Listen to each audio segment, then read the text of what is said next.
ಕನ್ನಡಿಗರ ವಿರುದ್ಧ ನಾಲಿಗೆ ಹರಿಬಿಟ್ಟ ಎಂಇಎಸ್ ಮುಖಂಡನಿಗೆ ಇದೀಗ ಶಾಕ್ ಎದುರಾಗಿದೆ. ಎಂಇಎಸ್ ಪುಂಡನಿಗೆ ಬಿಸಿ ಮುಟ್ಟಿಸಿದ ಬೆಳಗಾವಿ ಪೊಲೀಸರು. ಎಂಇಎಸ್ ಮುಖಂಡ ಶುಭಂ ಶಳಕೆ ವಿರುದ್ಧ ಕೇಸ್ ದಾಖಲಾಗಿದೆ. ಕನ್ನಡ ಪರ ಹೋರಾಟಗಾರರನ್ನ ನಾಲಾಯಕ್ಕೆಂದಿದ್ದ ಶಳಕೆ ಪ್ರಚೋದನಕಾರಿ ಹೇಳಿಕೆ ವಿಡಿಯೋ ಬಿಡುಗಡೆ ಮಾಡಿದ್ದಕ್ಕೆ ಕೇಸ್ ಬಿದ್ದಿದೆ. ಈಗ ಬಿಎನ್ಎಸ್ ಕಾಯ್ದೆಯ 192, 352, 353 ಸೆಕ್ಷನ್ ಅಡಿಯಲ್ಲಿ ಪ್ರಕರಣವನ್ನು ದಾಖಲಿಸಲಾಗಿದೆ. ಬೆಳಗಾವಿ ಮಾಳಮಾರುತಿ ಪೊಲೀಸ್ ಠಾಣೆಯಲ್ಲಿ ಕೇಸ್ ದಾಖಲಿಸಲಾಗಿದೆ. ಸೊ ಕರೆಕ್ಟ್ ಆದಂಥ ಆಕ್ಷನ್ಸ್ ಅನ್ನು ತೆಗೆದುಕೊಂಡಿದ್ದಾರೆ. ಆದರೆ ಎಲ್ಲರನ್ನ ಒಗ್ಗೂಡಿಸುವ, ಎಲ್ಲರೂ ಸಮಬಾಳ್ವೆಯಿಂದ ನಡ್ಕೊಂಡು ಹೋಗೋದು ಹೇಗೆ ಅಂತ ಹೇಳುವ ಸಂದೇಶವನ್ನು ರವಾನಿಸಿ ಕೈಯಲ್ಲ. ಆದರೆ ಆಗಿಲ್ಲ ಅಂತಂದ್ರೆ ಏನೂ ಮಾತಾಡದೆ ಬಾಯಿಗೆ ಬೀಗ ಹಾಕೊಂಡು ತಪ್ಪು ಕುತ್ಕೋಬೇಕು. ಈ ಮನುಷ್ಯ ಏನ್ ಮಾಡ್ತಾ ಇದ್ದ ಅಂದ್ರೆ ಕನ್ನಡಿಗರನ್ನ ರೊಚ್ಚಿಗೆಪ್ಪಿಸೋ ಕೆಲಸವನ್ನ ಮಾಡ್ತಾ ಇದ್ದ. ಏನೇನೋ ಮಾತಾಡೋದು, ಹೇಗೇಗೋ ಮಾತಾಡೋದು.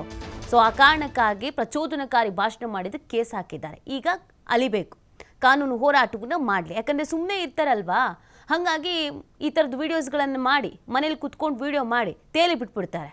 ಈ ವಿಡಿಯೋಗಳನ್ನು ನೋಡಿಕೊಂಡು, ಈ ಭಾಷಣವನ್ನು ನೋಡಿಕೊಂಡು ಇನ್ಯಾರೋ ಪುಂಡ್ರು ಪೋಖ್ರಿಗಳೆಲ್ಲ ದಾಳಿ ಮಾಡೋದಕ್ಕೆ, ಹಲ್ಲೆ ಮಾಡೋದಕ್ಕೆ, ಪ್ರತಿಭಟನೆ ಮಾಡೋದಕ್ಕೆ ಬರ್ತಾರೆ.